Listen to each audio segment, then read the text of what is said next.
Welcome to The Explainer. Today, we're diving straight into one of the biggest questions, one of the biggest rivalries in clean energy: hydrogen versus batteries.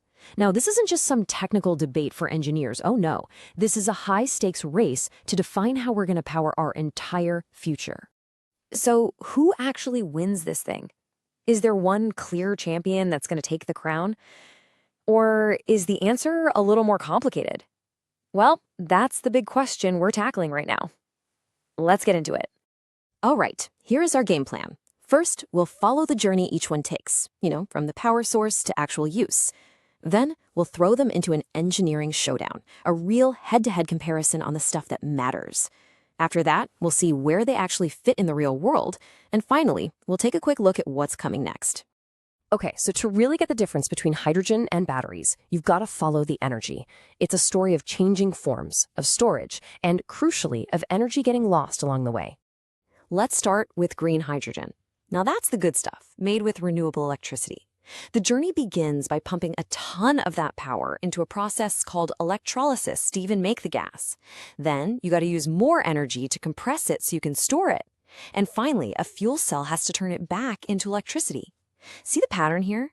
At every single step, you lose some energy. It's kind of like a really leaky pipeline.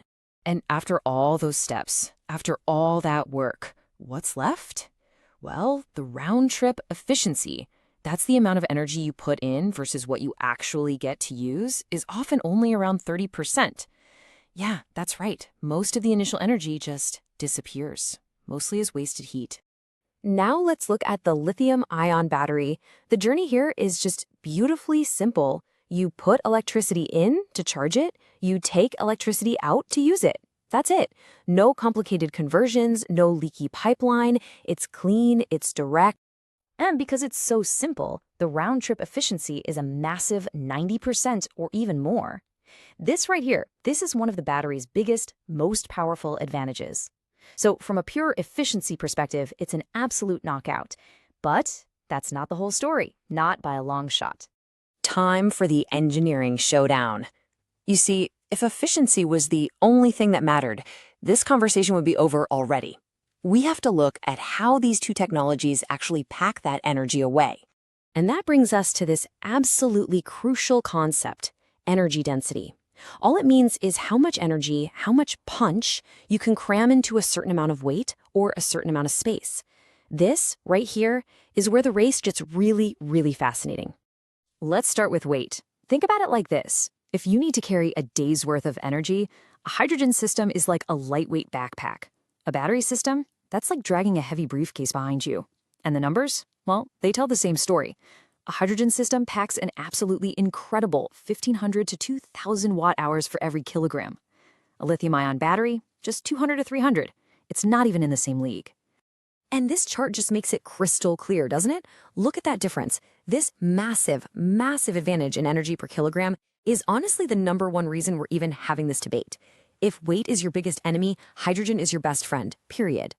But, and this is a huge but, there's a trade-off. While the hydrogen gas itself is super light, you have to store it in these big, bulky, super high-pressure tanks. So what happens? Well, while hydrogen wins big on weight, it often loses on volume, taking up almost double the space a battery would for the same amount of juice. What about how long they last? Well, they both wear out, but in totally different ways. Fuel cells can get poisoned by tiny impurities, which limits them to maybe 5,000 to 10,000 hours of runtime. Batteries, on the other hand, they degrade with every charge and discharge cycle. We're talking 1,000 to 3,000 cycles, typically.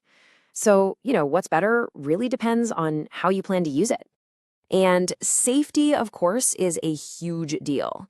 For hydrogen, the big challenge is keeping it safely contained under insane pressures. For batteries, the scary thing is thermal runaway, where one cell overheats and starts a dangerous chain reaction.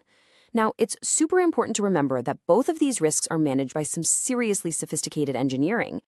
So, now that we have all those tech specs in our heads, let's bring it back to the real world, because this is where you start to see it's not about which one is better, it's about which one is the right tool for the job. Hydrogen and its amazing energy-to-weight ratio make it the clear frontrunner for any job where weight is a killer and you need to refuel fast. We're talking long-haul trucks that can't be stuck charging for hours. We're talking massive cargo ships and airplanes where, honestly, the weight of batteries would be so immense they might not even get off the ground. On the flip side, you've got lithium-ion. Its amazing efficiency and how easy it is to plug into the grid make it the undisputed king for anything where you're not too far from an outlet. That means pretty much all passenger cars, our phones, our laptops, and home energy systems that get to take advantage of that awesome 90% round-trip efficiency day in and day out.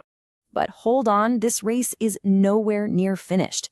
Both of these technologies are evolving so fast, with brilliant people all over the world pushing the limits of what's even possible. For hydrogen, it's all about making massive amounts of truly green hydrogen and developing even better fuel cells. For batteries, the holy grail is the solid-state battery that could mean more energy, more safety, the whole package. And then you have other ideas like sodium-ion batteries, which could do the same job with much cheaper materials. The bottom line is, the innovation here is just exploding on both sides. And that really brings us to the main takeaway. Maybe framing this as hydrogen versus batteries is just the wrong way to look at it. The goal isn't to pick a winner. The goal is to build a whole toolbox of different solutions for all the different challenges we face in getting to a clean energy future. So, I'll leave you with this to think about. Are we really watching a winner-take-all battle for a single energy throne? Or are we actually watching the assembly of a powerful complementary team ready to power our world together? The answer to that is going to shape everything for the next 100 years. Thanks for tuning in.